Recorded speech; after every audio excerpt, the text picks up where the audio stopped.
მოგესალმებით ტელემაყურებელს, დიდი მადლობა მოწვევისთვის. უპირველეს ყოვლისა მინდა რასაკვირველია მიულოცო ჩვენს მეგობრებს, ჩვენ სომხ მეგობრებს ეს უდიდესი გამარჯვება სომხეთის მოსახლეობამ გააკეთა ძალიან სწორი არჩევანი ევროპის მიმართულებით, დასავლეთის მიმართულებით, მათ საბოლოოდ ვარკვევს რუსულ წარსულზე, რუსეთზე დამოკიდებულებაზე და გადადგეს ძალიან სწორი და მართებული ნაბიჯი მომავლისკენ. ეს გამარჯვება ჩემს განპირობებული იყო რასაკვირველი უპირველეს ყოვლისა თავად სომხეთის მოსახლეობის ძალიან ცალსახა წმენით იმაში, რომ რეალურად მათი მომავალი არის ევროპასთან ახლოს, მათი მომავალი არის ევროკავშირთან ახლოს, მათი მომავალი არის დასავლურ ცივილიზაციებს შორის და ამას ყველაფერს რასაკვირველია ძალიან კარგად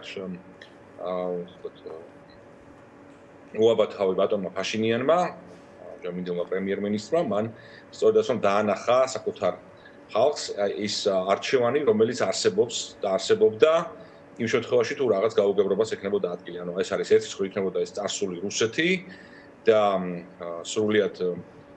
იზოლაცია სომხეთისა და მეორე მხრივ ეს არის ის არჩევანი, რომელიც გაკეთდა, ეს არის ევროპა, ეს არის დასავლეთი, ეს არის ამერიკის ჩართულობა მიმდინარე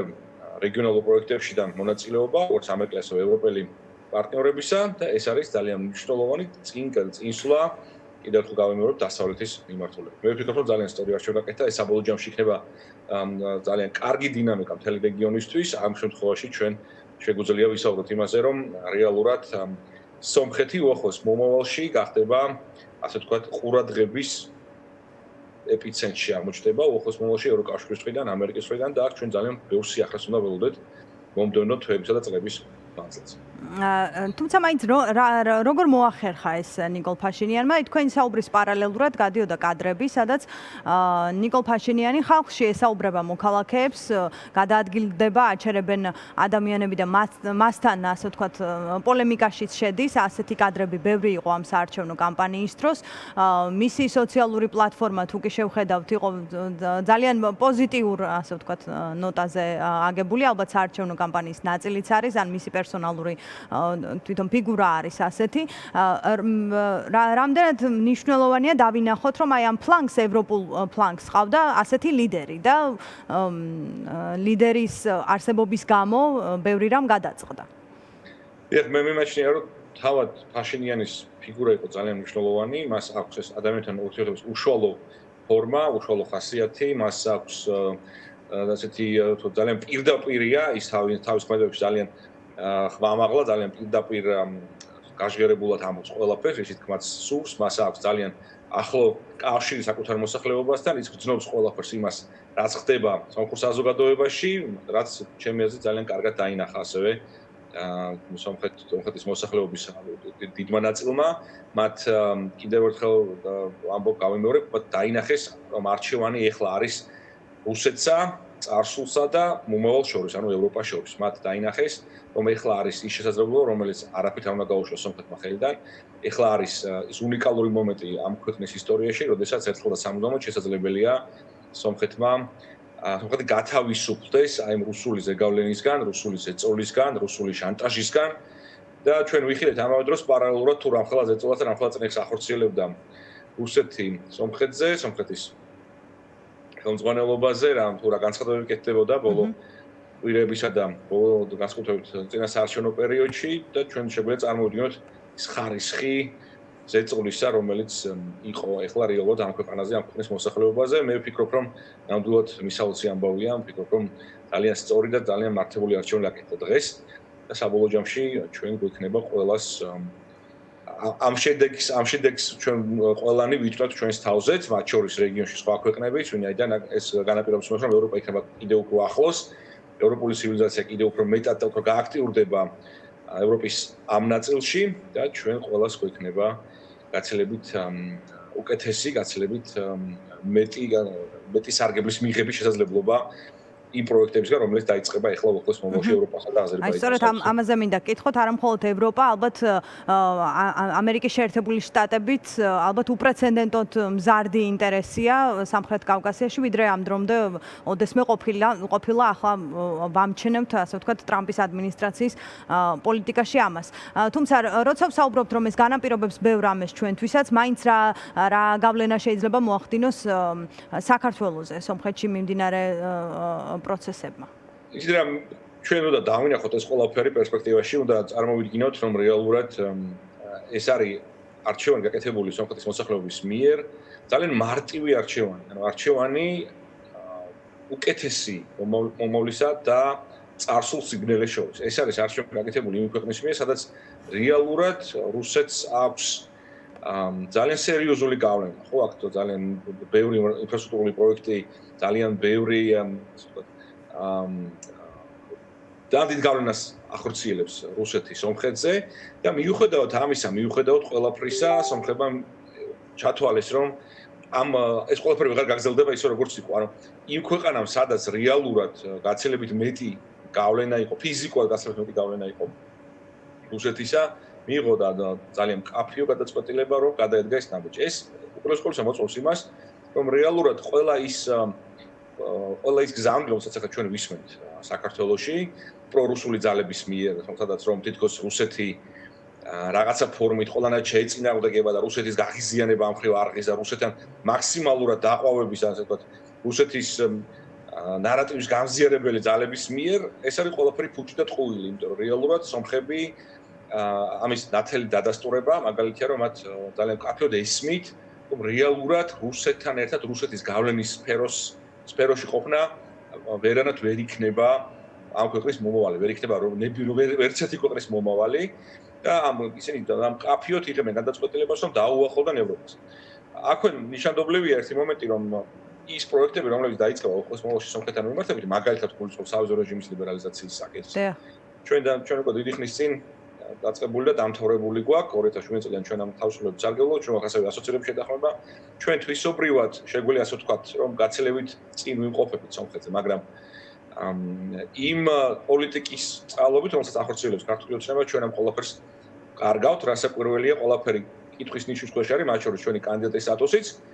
და აი ამის ფონზე ვფიქრობ, რომ კიდევ ერთი ქვეყანა რეგიონში, რომელიც ახლა დაიწყებს ევროპის მიმართულებით მოძრაობას, იქნება რეალურად ჩვენთვის ძალიან დიდი გამამხნევებელი ფაქტორი, ანუ არა მარტო საქართველო იქნება, ასე ვთქვათ, ამ ფორმატებში განსაზღვრული, არამედ სომხეთიც ძალიან მიზანმიმართულად, ძალიან თანამიმდევრულად, რაციონალურად გადადგავს ამ ნაბიჯებს ევროპასთან დაკავშირებით, ევროპასთან მიმართებით და დაიწყებს თავის წინსვლას ევროკავშირისკენ. ვფიქრობ, რომ საერთო ჯამში ის დინამიკა, რომელიც შეიმჩნევა ბოლო პერიოდში სომხეთსა და აზერბაიჯანს შორის, ის პროექტები, რომლებიც დაგეგმილია უახლოეს მომავალში ამ ქვეყნებთან მიმართებით, აი ეს რასაკვირველია ძალიან პოზიტიურად აისახება საქართველოსაც, ოღონდ იმ შემთხვევაში თუ აქაც მოხდება მნიშვნელოვანი ცვლილებები და აქაც თუ ჩვენ გვექნება პროევროპული, პროდასავლური ხელისუფლება და თუ აქ ჩვენ გვექნება ძალიან მკაფიოდ ჩამოყალიბებული პოზიცია ჩვენს მომავალთან მიმართებით. საქართველო როდესღაც იყო რეალურად ერთადერთი რეალური დასაყრდენი ევროკავშირისა, დასავლეთისა ამ რეგიონში ბოლო 14 წლის მანძილზე ეს ყველაფერი თანამედროვედ ჩამოშალეს ქართული ოცნების წარმომადგენლებმა, მათ გაკეთეს ყველაფერი იმისათვის, რომ საქართველოს ნებისმიერი შესაძლებლობა, რომელიც ჩვენ გვქონდა, ხელიდან გაგვეშვა, მათ მიაღწიეს იმას, რომ ჩვენ აღარ განვიხილებით უკვე არანაირ ფორმატში და ის მიღწევები, რაც გაგვაჩნია ამ გზაზე, მხოლოდ სახელის მიხედვით გვაქვს, ანუ მხოლოდ ფიქტიურად ჩვენ გვაქვს ეს ყველაფერი ფიქტიურად, მათ არანაირი ძალა არ გააჩნიათ, ვინაიდან არ არის გაცხადებული ნება, არ არის პოლიტიკური ნება, არ არის ჩამოყალიბებული ხედვა, თუ როგორ უნდა მოვემოქმედოთ, რა უნდა გავაკეთოთ მომავალში. ამიტომ კიდევ ერთი ქვეყანა, რომელიც ვარს იტყვის რუსეთის გავლენაზე, კიდევ ერთი ქვეყანა, რომელიც ვარს იტყვის რუსეთის უკანა ეზოთ ყოფნაზე, რომელიც რუსეთის გავლენაზე გათავისუფლდება, რასაკვირველია საერთო ჯამში უკეთეს დინამიკას, უკეთეს გარემოს შექმნის მთელს რეგიონში და ეს იქნება ჩვენთვისაც ძალიან დიდი მნიშვნელობის ფონი. კი ბატონო, ერთი კითხვა ასევე მინდა დაგისვა, თქვენ საუბრობდით რა განაპირობებს იმას, რომ საქართველო ამ ეტაპზე სომხეთზე წინ არის ევროინტეგრაციის თვალსაზრისით, ვიზა ლიბერალიზაცია გვაქვს და კანდიდატის სტატუსი, თუმცა ამბობთ, რომ ეს შეიძლება დავკარგოთ. რამდენიმე დღეში გაიმართება ტექნიკური ხასიათისაო შეხვედრა, როგორც ამბობენ ბრიუსელში, სადაც განიხილავენ სავიზო რეჟიმის საკითხებს. შეგვიძლია თუ არა ეს სერიოზულად მივიჩნიოთ უვიზო რეჟიმის შეჩერება, ეს საფრთხე საკითხი მოქალაქეებისთვის. რა გაფრთხილებაც იყო ევროკომისიის მხრიდან 2025 წელს ანგარიშში, თუმცა რამდენად მოახლოვდა თქვენი აზრით ამის დრო, თუ ეს კიდევ ერთხელ გაფრთხილების რეჟიმშია ბრიუსელი? მე ვფიქრობ, რომ ამის საფრთხე სრულად რეალურია. საქართველოს უკვე დიდი ხანია არასრულებს საუზო რეჟიმის ლიბერალიზაციით ნაკეს ვალდებულებას. თუ აქ ჩვენ საუბარი გვაქვს რახან ტექნიკურ ხარეს ახსენებთ, უნდა გვახსოვდეს, რომ საუზო რეჟიმის ლიბერალიზაციით განსაზღვრული მოთხოვნების შესრულება არის ყოველდღიური პროცესი, ამას ჭირდება თანმიმდევრულად განხორციელება და ამას ხორციელდება მონიტორინგი. ის ანგარიში, რომელიც თქვენ ახსენეთ გასული წლის დეკემბერში გამოქვეყნებული საუზო ლიბერალიზაციის ანგარიში ევროკომისიის ძალიან კარგად მითითებს იმ გადაცდომებზე და იმ დარღვევებზე, რომელიც გააჩნია ქართულ ხელისუფლებაში ყოფ პოლიტიკურ პარტიას და მათ ეს გადაცდომები არათუ არ გამოასწორეს, არამედ ბოლო თვეების მანძილზე კიდევ უფრო დამძიმდა და გაუორესდა მდგომარეობა. 11 ივნისსაც ჩვენ მოვუშვით, ეს იქნება დამატებით ამ ანგარიშზე ბოლო თვეების მანძილზე მომხდარი განვითარებული მოვლენები, თუ როგორ აღარ არის თანხმედრაში საქართველოს ტექნიკურად, სრულიად ტექნიკურად პოლიტიკურ პოლიტიკას თავი დავანებოთ, ტექნიკურად როგორ აღარ არის თანხმედრაში საქართველოს საუზო რეჟიმის ლიბერალიზაციის მოთხოვნებთან და როგორ იქნება შესაძლებელი, რომ ამ ყველაფერმა განაპირობოს ჩვენთვის ამ უდიდესი თავისუფლების შეჩერება ჯერ და მე ალბათ თუ არაფერი გამოსწორდება საბოლოოდ გაუქმება. ამიტომ უნდა გვახსოვდეს, რომ თავიდან ბოლომდე პასუხისმგებელი ყველაფერზე არის ახლა ქართული ოცნება. ხო, მაგრამ აი როცა საუბარი არის იმაზე, რომ ეს მაგიდაზე დევს ეს საკითხი, თუმცა შეიძლება იყოს ერთ-ერთი ან ყველაზე ბოლო გადაწყვეტილება, რაც საქართველოსთან დაკავშირებით შეიძლება მიიღოს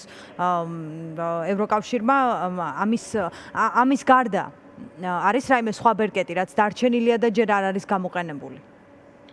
ევროკავშირის გულისხმობ თქვენ. დიახ. მე ვფიქრობ, რომ საუზო რეჟიმის ლიბერალიზაციის შეჩერება ქვეყნებში ეს იქნება უკიდურესად ჩემი აზრით არასწორი გადაწყვეტილება ევროკავშირისგან, იმიტომ რომ საქართველოს მოსახლეობამ ნამდვილად არ უნდა აგოს პასუხი იმ დანაშაულებებზე, რაც ჩაიდინა ქართულ მოძრაობამ. პრინციპში სურვილიც ეს არის ევროკავშირში, რაც ამ დრომდე გამოიხატა და რაც ისმის ბრიუსელიდან, რომ მაინც და მაინც დიდი სურვილი რომ მოქალაქეებს, ასე ვთქვათ, ეს გადაწყვეტილება ამ გადაწყვეტილების წინაშე დააყენონ არ არის. დიახ, რასაკვირველია, უბრალოდ უნდა გვახსოვდეს, რომ ამისთვის ემზადება ქართული ეცნობა თავად, ხო ხედავთ ყოველდღიურ რეჟიმში კეთდება განცხადებები, ისინი ცდილობენ ერთვის მხრივ ეს ყველაფერი დააბრალონ თავად საქართველოს მოსახლეობას, ანუ მათი მიერ ჩადენილი დანაშაული დააბრალონ საქართველოს მოსახლეობას, ჩვენ თითოეულ ჩვენთანაც დაგვაბრალო, რომ თურმე ეს ჩვენს გამოხდება რეალურად რაც არის და მეორე მხრივ ეს პროცესი გადააბრალონ ევროკავშირში, ანუ ყველა დანაშაული უნდა იყოს მათ გარდა. ყველა ქართული ხალხი, ევროპულ ინსტიტუტები, რაღაც მოგონილი და საიდანაც გამომოტანილი რაღაც deep state ევროკავშირში რომელიც მოქმედებს და ამ ყველაფერს უდათ რომ დააბრალონ